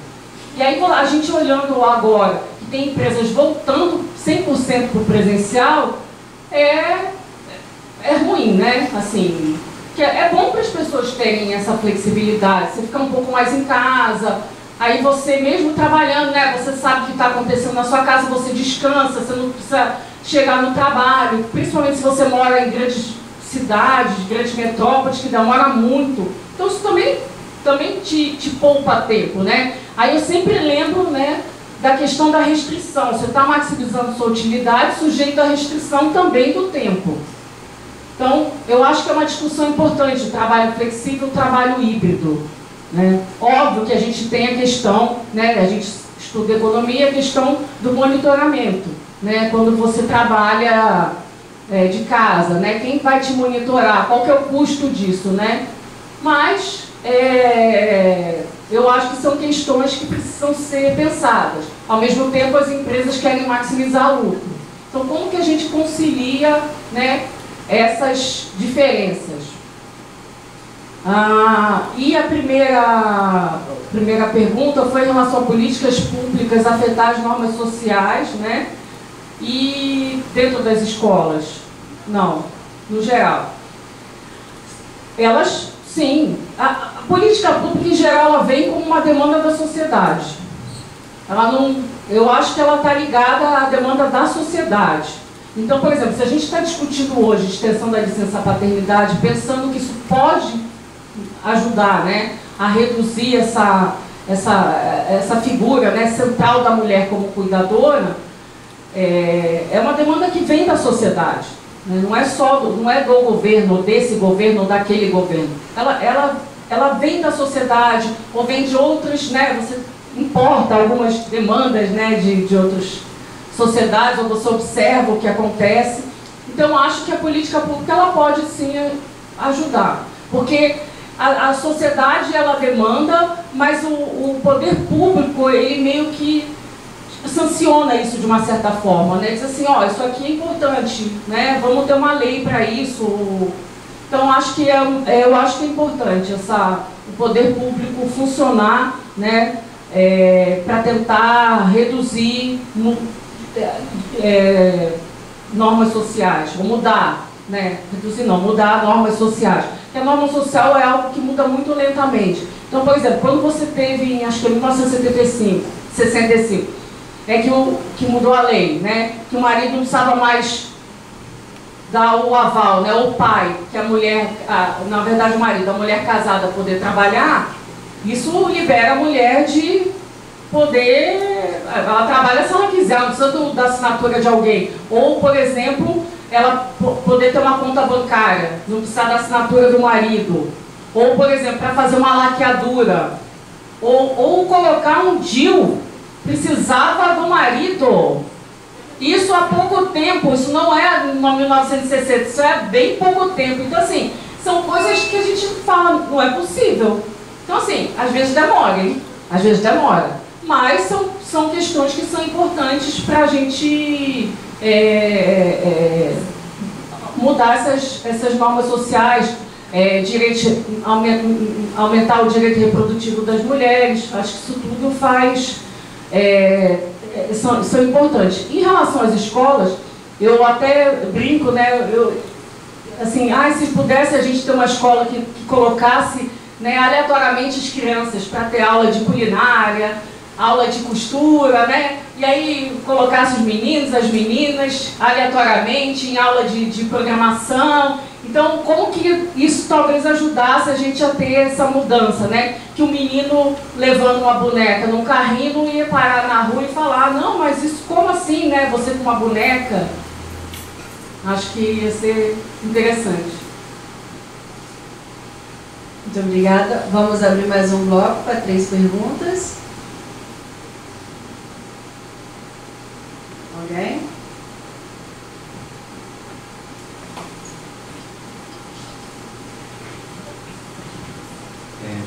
Boa tarde, parabéns, Lorena, pela apresentação. Achei muito interessante, assim, de abrir a cabeça mesmo, né? Porque parece que não tem específico a questão da família, mas na verdade está relacionado com tudo ao mesmo tempo, né? Com o mercado de trabalho, economia, educação, né? Envolve questões sociais, culturais, como foi falado, né? Enfim, sociológicas. E aí, um lado um pouco aí, né? Desde primeira infância, creche, que é uma área que eu particularmente até está um pouco na linha de pesquisa, até com a Isabelle estamos desenvolvendo aí um projeto nessa área de creche, né? E de primeira infância, né? E o Brasil, a gente sabe, está muito longe das metas de creche, né, de cobertura de creche, né, do Plano Nacional de Educação. Você teve aí programas que tentaram avançar com isso, pró-infância, né, aquele Brasil Carinhoso também, que vão para criança, mas mesmo assim, patinando, né? E você tem, né, já jogando um pouco até para o lado da economia mesmo, né, toda essa discussão da importância da primeira infância, né, a longo prazo, REC, etc. Virou quase um clichê a ideia que você tem que investir na primeira infância. E pouco, né, pelo que eu mesmo tenho aprendido, assim, pouca constatação do que como investir na primeira infância. Né? É legal que você tem que investir, mas como? Né? Então, a própria questão da creche nem sempre é um consenso. Né? Tem psicólogos, né? Se a criança na cidade, né, na linha até que a Isabel estava falando mesmo, deveria ser colocada na creche ou deveria ter contato só com adulto, né? Eu fico pensando que talvez idealmente deve ter contato com os pais mesmo, né? Próximo, pelo menos na cidade mais nova mesmo, né?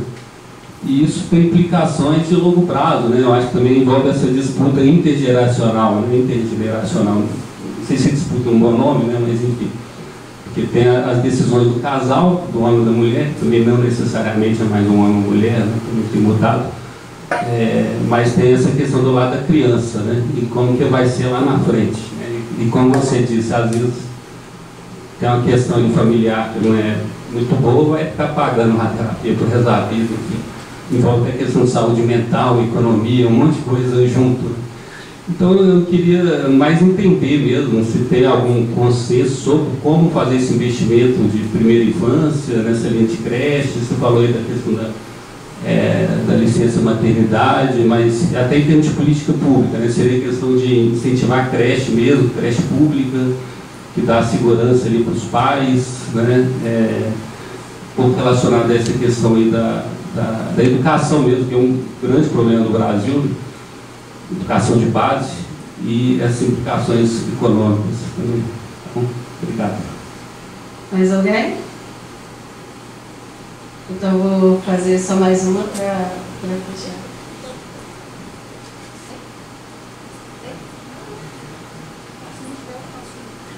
Vou fazer uma e a professora faz. Professora Lorena, eu vi rapidamente que analisa a relação do casal, acho que com maior nível de educação e de nível salarial mais alto na distribuição de renda. Acho que esse é um tema que a gente sempre vê com muita importância na economia, né? Os efeitos, né, dessas mudanças educacionais sobre distribuição de renda. Então, se pudesse falar um pouquinho disso. Eu gostaria que você falasse um pouco a parte também do divórcio, que às vezes a mulher, ela casa, ela tem um filho, abre mão da carreira por um tempo para se dedicar ao lar, mas acaba tendo um divórcio, ela fica com a criança, a pensão é um valor simbólico, que não paga nem as fraldas, e como isso impacta? Ela vai para o mercado de trabalho, às vezes sujeita a serviços mais precários do que ela poderia, de potencial. Então, como isso tem impactado? Porque aumentou o número de divórcios, né? Como a gente vê nas estatísticas. Eu acho engraçado que sempre nas minhas apresentações eu nunca falo de divórcio. Eu adoro falar de formação de família, mas realmente faltou aí na minha apresentação falar de divórcio. Então, tem uma literatura que trata dessa questão do divórcio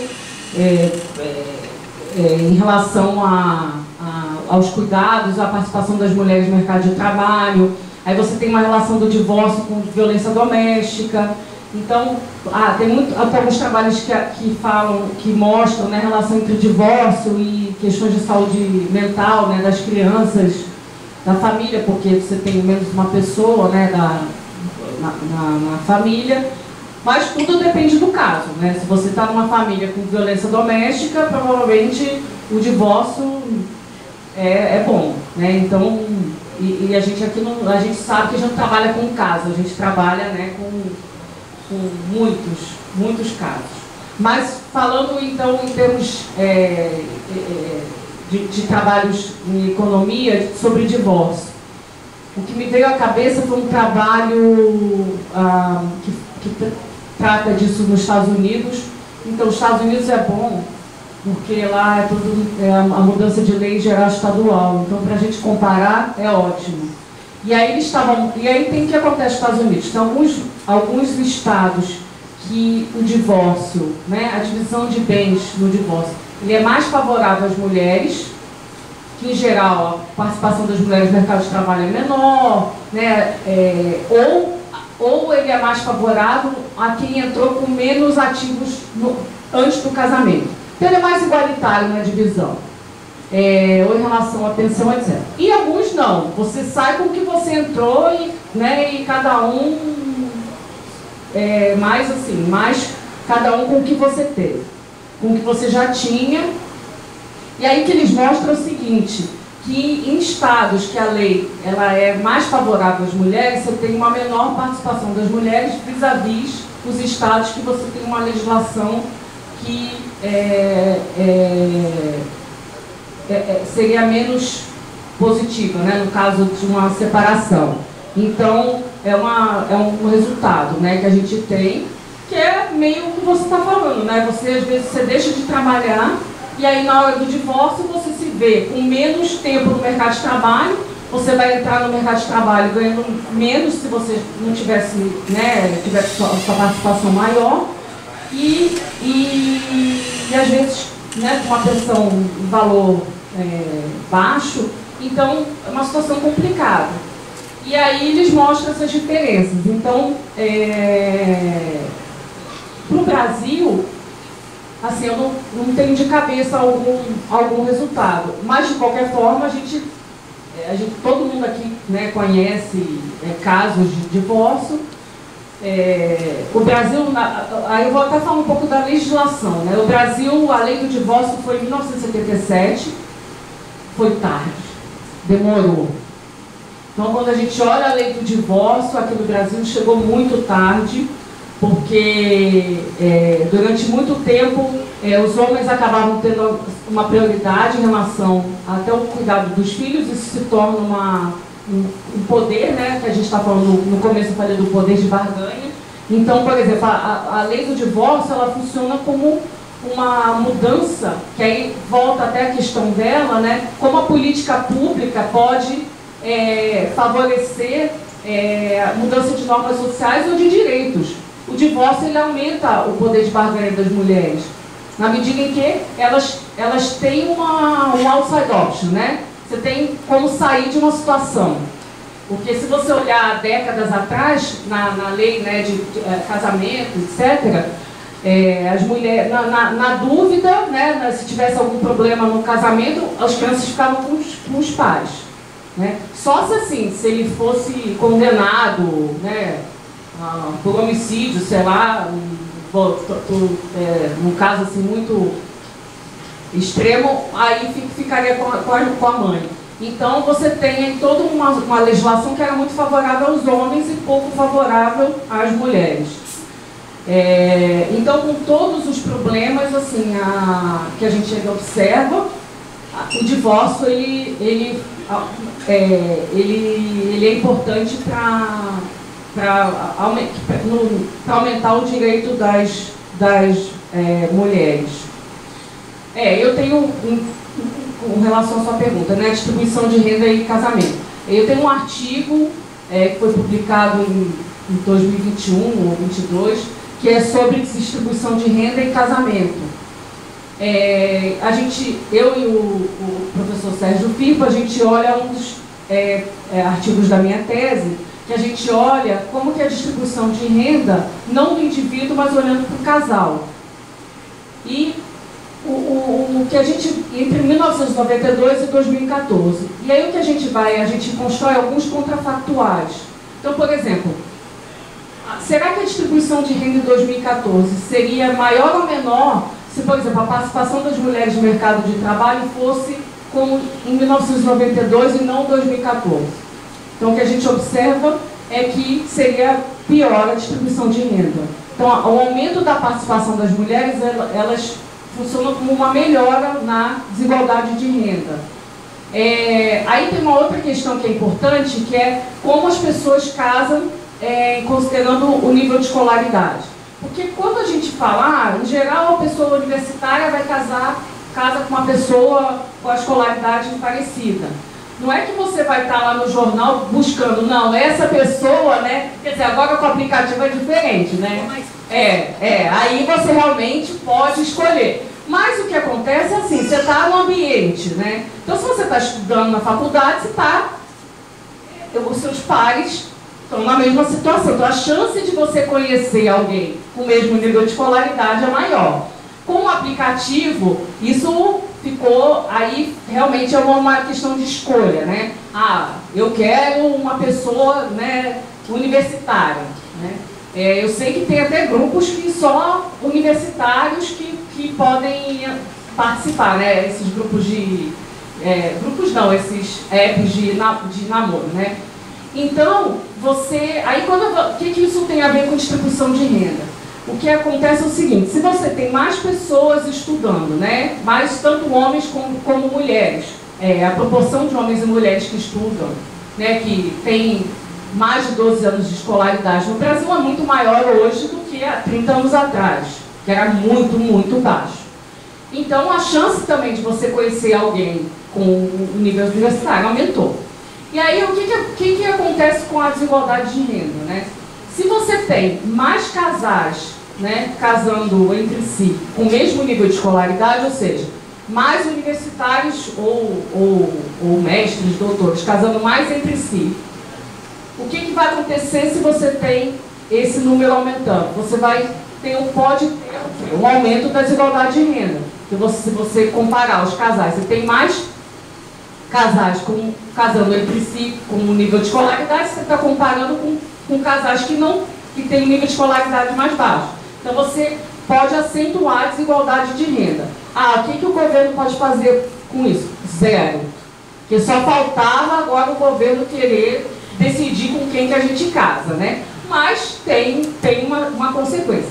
E aí é engraçado que tem um termo em inglês que chama marrying down, que como agora as mulheres, em média, têm mais anos de escolaridade que os homens, que isso também está nos Estados Unidos e outros países, a gente teve, né, pelo menos desse período que eu estudei, você teve um aumento, né, dos casamentos entre pessoas da mesma escolaridade. Então você aumentou essa distância. Mas também mulheres casando, que a gente fala casando para baixo. Então, e isso fez com que o efeito na desigualdade de renda, se não me falha a memória no artigo, ou fosse muito pequena ou não tivesse. Então, porque você teve esses dois movimentos. Mas, por exemplo, quando a gente olha para países como a Dinamarca, a Suécia, Estados Unidos, você teve um aumento. Né? Você observa um aumento da desigualdade. Então, e principalmente em alguns países, a gente teve um aumento do retorno da educação. Então, com mais escolaridade, você aumenta ainda mais o retorno da educação. Eles são crescentes. Aqui, você tem o retorno da educação positivo, obviamente, mas ele vem caindo ao longo do tempo. Então, não é que não vale a pena estudar, por favor, né? Vamos estudar. Mas ele vem caindo. Então, é um pouco diferente do que a gente observa em outros países. Então, acho que isso explica também muito das questões que vem aparecendo politicamente em alguns países, né? Então, a distribuição de renda e casamento tem bastante importância. E, por último, né, do Marcelo, a questão da primeira infância, da creche, do cuidado. Gente, olha, eu falei para ela, né, 4 meses eu acho muito pouco tempo para licença maternidade, até porque a gente ouve, você tem que amamentar pelo menos até os 6 meses. Gente, como que você vai amamentar até os 6 meses? Você tem que voltar com 4, né? Então, assim, para mim a matemática não bate. E a gente está falando aqui das mulheres que estão no mercado de trabalho formal, porque tem as informais, né? Que aí voltam muito mais cedo, né?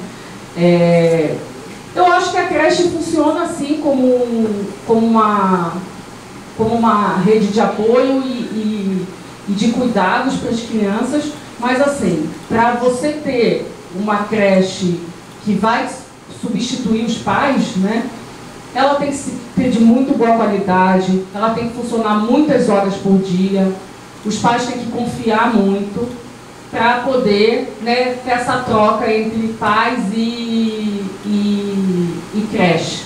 E uma vez até o pediatra dos meus filhos ele falou assim, olha, o que a gente pode fazer com as crianças, porque essa questão da primeira infância é importante, e aí você tem as mulheres mais no mercado de trabalho, os homens também trabalhando, como que a gente faz essa conciliação?